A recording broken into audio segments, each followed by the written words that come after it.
Assalamualaikum warahmatullahi wabarakatuh.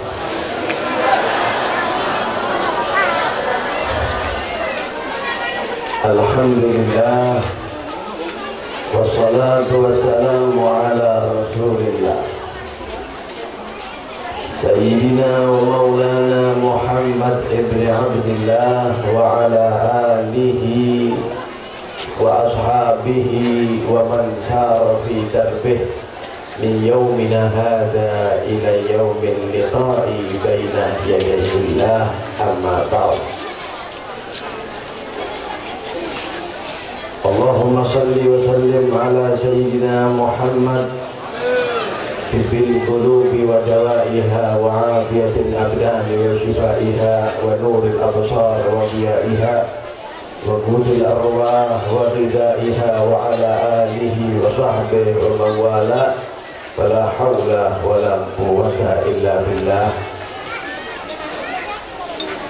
Yang saya hormati para habaib, para alim ulama, para kiai, para tokoh masyarakat,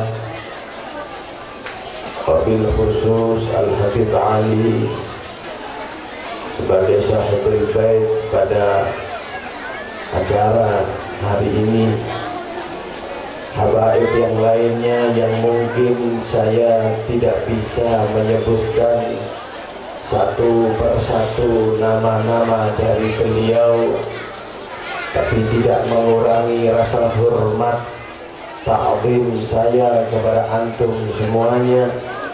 Begitu juga para kiai, para asatidz, hadirin tokoh masyarakat semuanya yang dirahmati oleh Allah Subhanahu wa taala.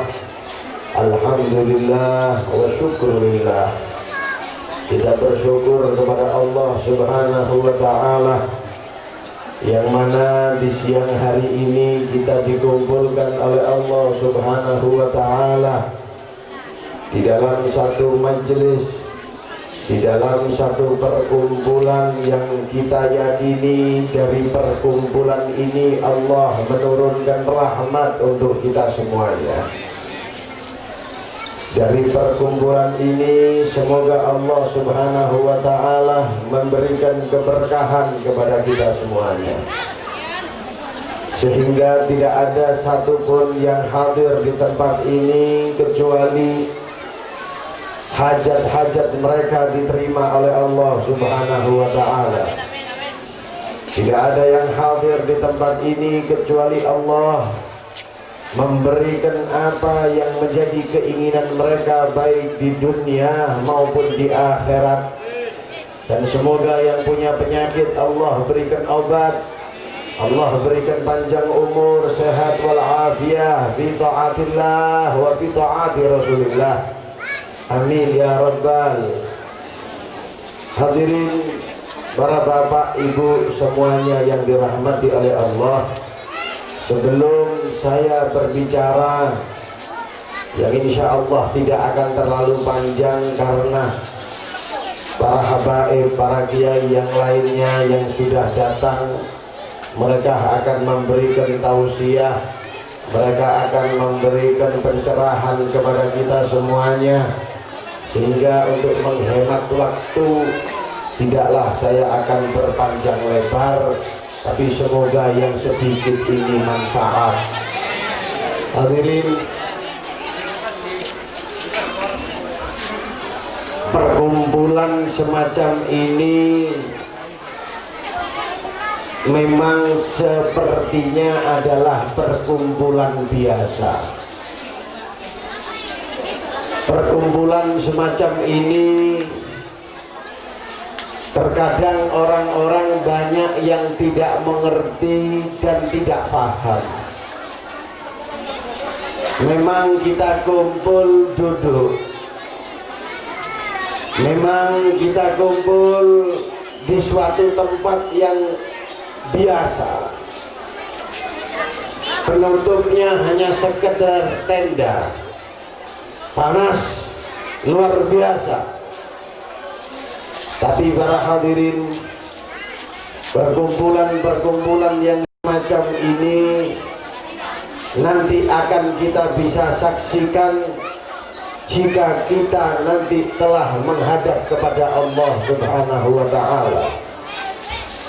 Perkumpulan yang semacam ini merupakan suatu cara yang dibuat oleh para orang-orang tua kita terdahulu untuk menyambungkan kita kembali kepada Allah Subhanahu wa ta'ala.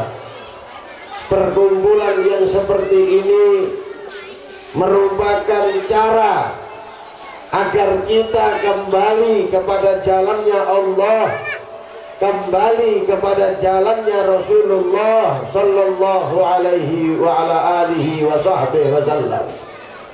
Para hadirin Bapak Ibu yang dirahmati oleh Allah, tolong aja rame-rame, ini suara wis bengok-bengok, jadi tenang sedikit, jangan rame-rame, biar yang tak sampaikan ini bisa diterima dengan baik. Hadirin para Bapak Ibu, tiada jalan untuk menuju surga. Eling-eling, ndak ono dalan mlebu surga kecuali mengikuti Rasulullah sallallahu alaihi wasallam. Semua apa yang kita lakukan jika tidak sesuai dengan aturan dan ajaran Rasulullah, maka itu akan ditolak oleh Allah Subhanahu wa ta'ala. Yang sholat, monggo sholat, tidak apa-apa Anda sholat, tapi kalau sholat Anda tidak sesuai dengan aturannya Rasulullah, maka sholat Anda tidak akan pernah berbau sholat di hadapan Allah. Anda puasa Ramadan, boleh puasa Ramadan, nggak makan mulai pagi, panas nggak minum, nunggu maghrib baru kita berbuka, boleh puasa. Tapi jika puasa Anda tidak didasari dengan ilmunya Rasulullah, tidak bersambung kepada Rasulullah, maka Anda puasa tapi tidak berbau puasa di hadapan Allah. Sehingga bisa saya katakan, banyak orang sholat, para hadirin, akeh wong sholat, kabeh wong iki sholat, subuh sholat, sholat, duhur sholat, sholat, asar, maghrib, isya, sholat, sholat. Tapi heran para hadirin, karena mereka tidak bersambung dengan Rasulullah, tidak ada setrumnya dengan Rasulullah, tidak ada hubungannya dengan Rasulullah. Mereka cuma sholat, mereka cuma puasa, tapi sholat koyok tidak sholat. Mereka puasa Ramadan, satu bulan, tapi puasa tidak seperti puasa. Lah kok bisa? Coba dengarkan baik-baik, ayo dieloi di rumah. Saya katakan ada orang sholat tapi kalau nggak nyambung sama Rasulullah koyok nggak sholat. Anda mau tahu buktinya? Perhatikan ayat yang akan saya sebutkan ini.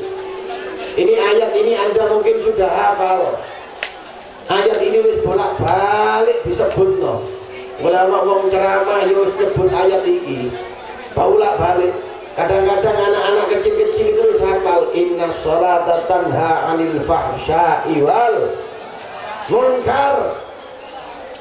Sesungguhnya sholat itu dapat mencegah perbuatan keji dan perbuatan munkar.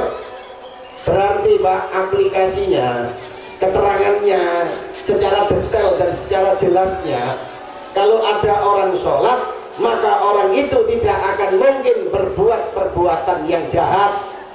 Eling-eling, kalau ada orang yang sholat, orang itu tidak akan mungkin berbuat jahat. Tapi tak ceritani, Tapi aneh, saya ini di Pasuruan, saya ini dari Pasuruan. Di Pasuruan saya punya rutinan pengajian. Salah satu pengajian rutinan saya ini ada di penjara Pasuruan dan di penjara Bangil. Kalau penjara Pasuruan itu isinya maling-maling atau orang-orang yang melakukan kriminal tapi yang datang dari luar Pasuruan. Jadi kiriman dari Surabaya, dari Medaeng, dari mana itu sebagian nanti ada yang ditampung di Pasuruan. Nanti setelah disidang, maka nanti kalau golongan orang kota dan kabupaten Pasuruan, mereka sebagian ditempatkan ada di penjara Bangil. Jadi di pengajian yo nyeritakno sembarang, yo nyeritakno maling bisa, nyeritakno penjara bisa. Jadi kalau di pengajian saya yang ada di penjara di Bangil, itu rata-rata mereka orang-orang yang di penjara kenal dengan saya persis. Polahe padha wong Pasuruan iki. Dadi lek aku teko, Habib Umar ya. Iya. Salaman sama saya. Datang sama saya, malah kadang-kadang Habib minta maaf Habib, saya nggak bisa ikut rutinannya Habib. Lah, kamu ikut pengajian saya tak? Iya Habib. Setiap Rabu malam Kamis kan Habib keliling-keliling sekota dan kabupaten kan? Iya. Saya aktif Habib. Rabu kemarin Habib di sini saya hadir. Rebunya lagi Habib di sini hadir. Cuma mulai Rebu yang kemarin ini tok saya tidak hadir Habib. Kenapa? Apes Habib. Pas mari ngerampok kecekel poli. Habis. Lah Pak, ini salaman Nabi Habib maling Pak. Sholat tapi maling Pak. Ramadan poso Pak, maling. Lah wong nek selawatan iku nangis ta. Arek iki lek selawatan nangis Pak. Yang salaman sama saya ini, yang pengikut pengajian saya ini, kalau sudah waktunya mahalul qiyam, ya Nabi assalamu ala, biasanya enak suara kunci mah terus ngantuk tidak tak tutup tambah ndak enak diguyu-guyu ae. Pokoknya wis wayahe makom angkat tangan, ya Allah, ya Allah, ya Allah. Nangis Pak, saya kelihatan sendiri nangis tapi maling Pak. Makanya gak percaya ono wong ngambung tangan kadang-kadang maling. Lah gak percaya blas Pak. Kadang-kadang dingkluk-dingkluk kaya yo kadang-kadang maling. Kadang-kadang berpakaian orang-orang baik tapi hatinya maling. Kok kasar ngomongnya Bibi? Ngantuk boleh Pak.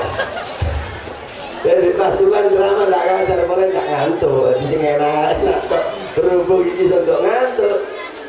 Jadi ya volume tegangan di atas 80.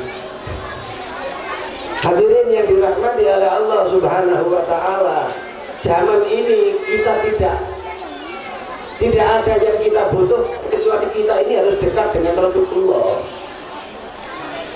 Zaman ini yang kita butuhkan adalah sambungan kepada Rasulullah. Jika kita bersambung kepada Rasulullah, jika kita mempunyai ikatan tali sambungan kepada Rasulullah, maka itulah yang akan menjadikan kita mulia di dunia dan di akhirat. Tidak cukup Pak, ibadah itu tidak cukup. Ibadah itu tidak cukup. Anda terus pokok aku sholat toh, gak melok Rasulullah, tidak cukup Pak. Terus aku tak mau Quran toh, cuma aku tidak cinta ambil Rasulullah, tidak cukup. Lalu memang ibadah itu dijadikan karena Rasulullah Pak. Segala macam itu karena Rasulullah, sehingga dikatakan anta babullah wa man ata min ghairika la yadkhulu. Rasulullah ini katanya pintunya Gusti Allah. Rasulullah ini kalau diibaratkan Pak, ibarat pintunya Allah. Lek wis jenenge pintu, kalau orang mau masuk wajib lewat pin. Lewat pin apa Pak? Lewat pin BB. Ya lewat pintu. Kalau orang mau masuk rumah harus lewat lewat pin. Gak paham ngomong ini. Pak Balai di mana Pak? Lek gak jawab mandek mudun. Assalamualaikum. Preman mohon gulung. Lek ada uang kalau ada orang mau masuk rumah berarti harus lewat pin. Lah ngono ah. Ket mang aku kok bengok-bengok riko ngomong pintu tok iki abote tidak karu-karuan. Hadirin yang dirahmati oleh Allah Subhanahu wa taala. Kalau ada orang masuk rumah tidak lewat pintu namanya ganti sampean sing ngomong maling kan. Yo aku tak dikali ngomong malang balik. Sampean yo ngomongnya bodoh lho. Ada orang masuk rumah tidak lewat pintu, maling Pak. Ada orang sholat tidak lewat Rasulullah, bodoh. Sama golongan-golongan itu Pak. Paham ya? Oleh karena itu, kalau Anda kepingin diterima oleh Allah, maka Anda syarat yang pertama buat sambungan hidup dengan Rasulullah Sallallahu Alaihi Wasallam. Kalau Anda nggak cinta sama Rasulullah Pak, kalau Anda nggak punya sambungan sama Rasulullah, pedot Pak. Lampu ini misalnya wakil, ono lampu 1, 2, 3, 4, 5, 6, 7, 10. Lampu satu kampung, sak kampung ini lampu kabeh. Bisa murup lampu ini? Nggak bisa Pak. Harus ada satu jalur yang menyambung kepada listrik. Lek wis ana listrike dikeki kabel wis mlebu nang diae murup kabeh. Sing penting ana listrike. Orang juga begitu. Sholat boleh, ibadah boleh, haji boleh, ngaji boleh. Tapi kalau tidak ada listriknya, tidak ada sambungannya dengan Rasulullah, nggak punya rasa cinta kepada Rasulullah, kayak lampu dipasang, dikei kabel tok, dinteni murupe, ya gak murup-murup, wong gak ono listrik, kira. Paham ya?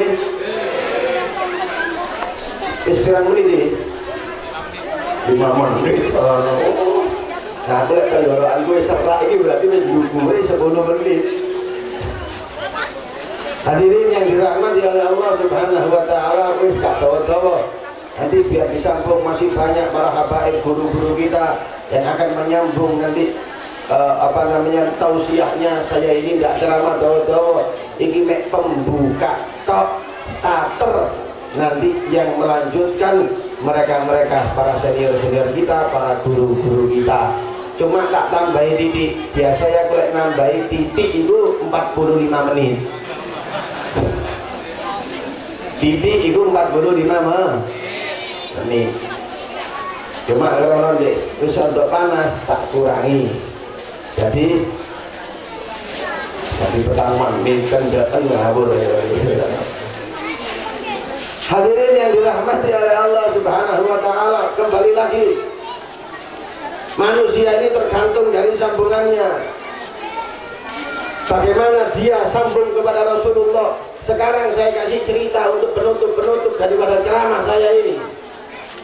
Saya kasih cerita bagaimana dulu para sahabat kepingin berjuang demi Rasulullah. Bagaimana para sahabat kepingin nyambung dengan Rasulullah. Ini yang harus dicontoh. Aku mulai terus pengajian eling-eling mulai terus pengajian itu nggawa berkat. Oh, lah ada berkat. Saya kalau pengajian yang tak cari berkatnya lah.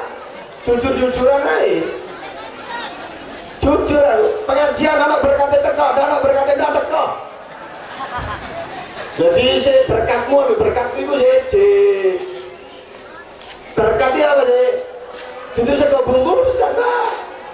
Berkat itu bukan nasi bungkusan. Berkat itu plesetan dari bahasa Arab yang artinya barokah. Lek wong Jawa, wong Indonesia ngomongnya disingkat, ya tidak repot-repot ngomong barokah, disingkat berkat.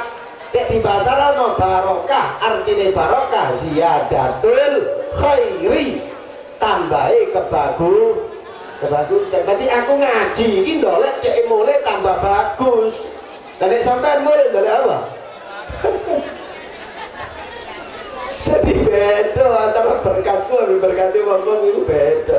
Kalau berkat saya, bagaimana saya pulang dari setiap saya hadir pengajian, tambah mantap cintai Jumatan Kanjeng Nabi, tambah istiqomah ibadah, tambah manfaatnya. Amin Allahumma.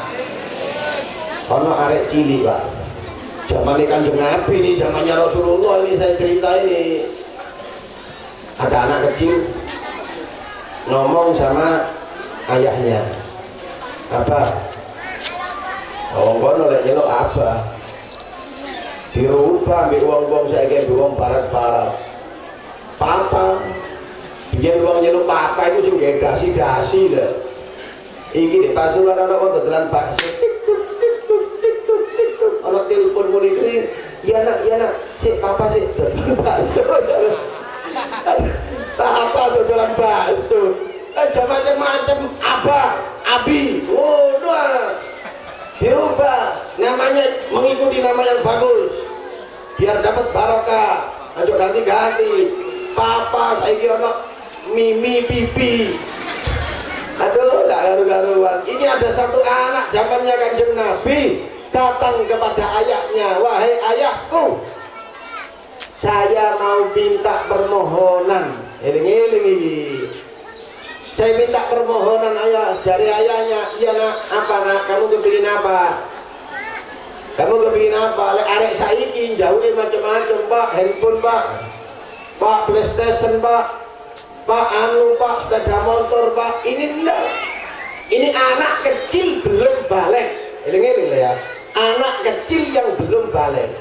Ini biasanya jauh tulinan. Ini jauh aneh-aneh, Pak. Sampai dengarkan baik-baik ini. "Pak, saya minta sesuatu, Pak." "Monggo." "Apa nak? Kau jawab apa?" Dari ini anak ini, "Pak, besok itu kan ada perang, Pak ya." "Iya," kata bapaknya. "Iya nak, ada perang. Melawan orang kafir, Pak ya." "Iya nak, melawan orang kafir." "Ikut pasukannya Rasulullah, Pak ya."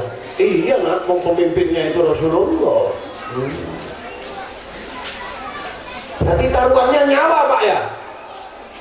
Katanya bapaknya, "Iya nak, lawan medan perang, pisau musuh pisau, pedang musuh pedang, mati taruhannya nyawa."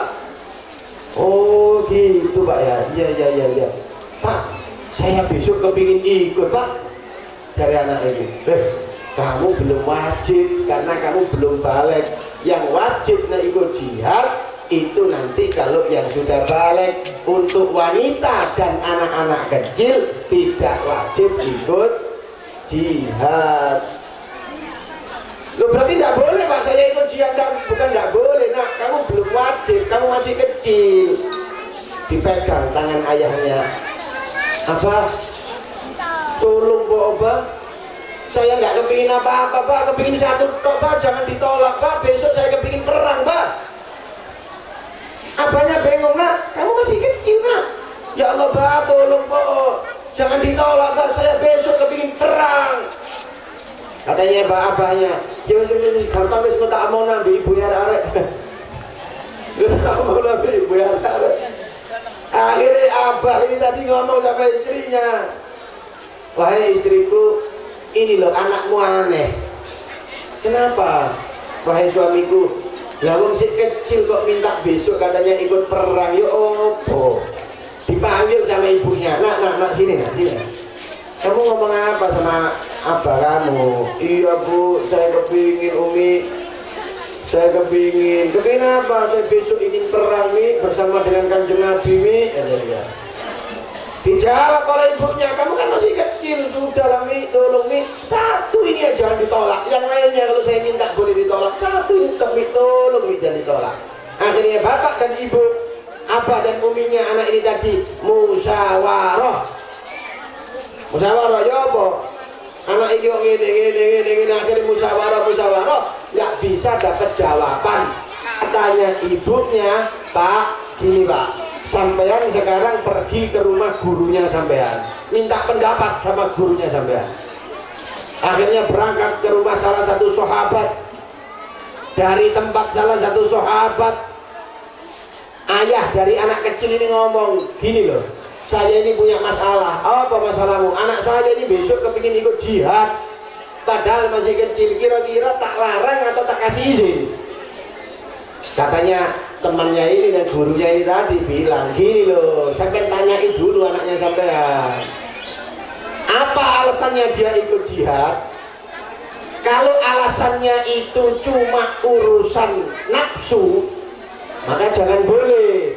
Tapi kalau urusannya dilandaskan cinta kepada Rasulullah, persilahkan, karena itu anak-anak pilihan Allah. Oh ya wis, ringkas cerita gak jauh-jauh. Pulang ini tadi seorang ayah, anak dipanggil, nak sini. Tako modelnya bapaknya keren ngono, brewoknya dawa apa witir ngono sak meter. Iya pak. Tako, kamu besok mau ikut perang? Iya pak. Saya mau tanya, apa alasan kamu besok ikut perang, nak? Bapaknya memang modelnya agak keras begitu, karena untuk ngetes anak ini. Dijawab sama anaknya dengan jawaban yang istimewa. Pak, saya ikut perang dengan satu alasan. Iling-iling alasan ini pak. Ma ra'aitu ahadan ajmala wa afdala min Rasulillah sallallahu alaihi wasallam. Saya pak mau ikut perang karena satu alasan. Selama ini pak, saya belum pernah melihat orang yang istimewa zahir dan batinnya, orang yang lebih unggul daripada Rasulullah. Saya sudah cinta kepada Rasulullah, saya ingin berjuang sehingga saya diakui jadi orang yang berkorban untuk Rasulullah sallallahu alaihi wasallam. Wis cerita, akhirnya orang ini boleh pergi, besoknya ikut perang. Mau berangkat, oh boleh tak no. Mau berangkat, ibunya nangis. Ibu jangan nangis, saya pergi ini untuk Rasulullah bu. Ibunya, nak, saya bukan nangisi apa nak, kamu masih kecil, aku takut nanti kamu gak ada nak. Sebentar nak, tunggu sebentar, kata ibunya. Andai kata saya ini wanita diizinkan untuk perang dengan Rasulullah, maka saya juga akan ikut perang. Tapi karena wanita tidak diperbolehkan, maka saya tidak ikut perang. Tapi sebentar, ibu ini masuk dan memotong rambutnya, dibungkus dengan bungkusan yang rapat. Nah, ini sumbangan rambut saya, isinya rambut saya ini, jadikan alat untuk mencuci kuda di dalam peperangan. Biar rambut saya, walaupun saya nggak bisa ikut perang dengan Rasulullah, nggak bisa berjuang dengan Rasulullah, biar rambut saya yang jadi pecut untuk kudanya Rasulullah Sallallahu Alaihi Wasallam. Begitu mau berangkat, tangan bapak dipegang, dicium. Ambung tangan pak, ini ajarannya Kanjeng Nabi. Ini tak bahas, ambung tangan ini bahaya. Ambung tangan itu ada aturannya. Ada aturannya ambung tangan itu. Ada ambung tangan dekek nang pipi ini. Oh boy, barat tak merasamu. Ambung tangan dekek nang batu itu nyontoh sapa? At-takbil di dalam kitab itu disebutkan, yang dimaksud mencium itu meletakkan telapak tangan eling-eling di antara hidung dan mulut sambil mengeluarkan suara sedikit. Ojo kaget mah, aduh itu ngono yo. Yang di antara hidung dan mulut diletakkan di sini lah. Iku jenenge salaman. Dan itu sudah diajarkan oleh Rasulullah. Cuma gak tak bahas kapan mana. Insyaallah lah ketemu mana panjang umur sehat walafiat baru dibahas. Intinya berangkat dari gimana, nanti berangkat bu. Terakhir kata sak menit tok ini. Bu, saya mau minta bu, doa bu. Kata ibu, wis nak tak doa no ridho. Jangan bu, saya yang minta doanya, ibu yang amin. Maka anak ini tadi ngomong ke ibunya, ya wis nak, ayo nak minta nak. Anak ini ngangkat kedua tangannya dengan menghadap kiblat, dan di sampingnya ada ibunya. Ya Allah, bijahi Rasulillah,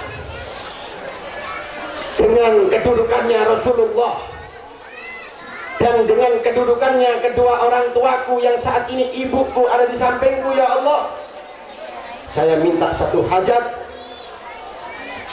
keluarnya badan saya dari rumah ini, semoga saya tidak kembali ke rumah ini kecuali jenazah saya yang akan masuk di dalam rumah ini lagi, sehingga jiwa saya akan penuh saya korbankan untuk Rasulullah Shallallahu Alaihi Wasallam. Hadirin, ini yang mungkin sedikit untuk sedikit ini panjang yang saya sampaikan ini, semoga membawa manfaat.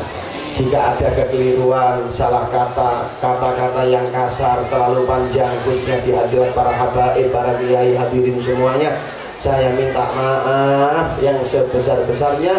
Inilah sedikit dari kemampuan saya, dan selebihnya akan disempurnakan oleh para guru-guru kami. Ini yang saya sampaikan, kurang lebihnya saya minta maaf. Assalamualaikum warahmatullahi wabarakatuh.